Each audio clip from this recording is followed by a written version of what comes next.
মৌত কারো কাছে মিস কল দিয়ে আসে না। দুনিয়ার কোনো ব্যক্তিত্ব নাই, একজন ব্যক্তিত্ব ছিলেন, মৃত্যু যার কাছে বইলা আসতে হয়েছে।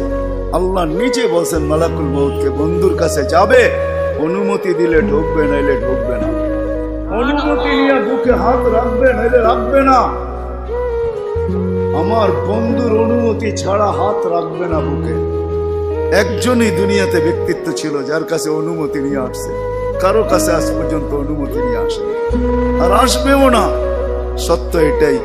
এই জন্য আসেন, ওই জান্নাত, এটাই আমাদের ছোট জীবনটার উদ্দেশ্য।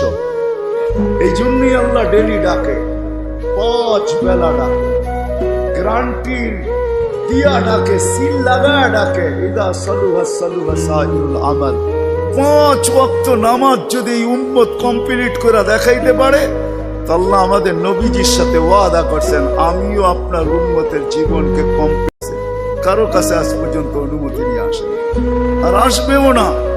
সত্য এটাই। এই জন্য আসেন, ওই জান্নাত, এটাই আমাদের ছোট জীবনটার উদ্দেশ্য। এই জন্যই আল্লাহ ডেলি ডাকে, 5 বেলা ডাকে, গ্রান্টির দিয়া ডাকে, সিল লাগা ডাকে। ইদা সালুহা সালুহা সাইরুল আমাল। 5 ওয়াক্ত নামাজ যদি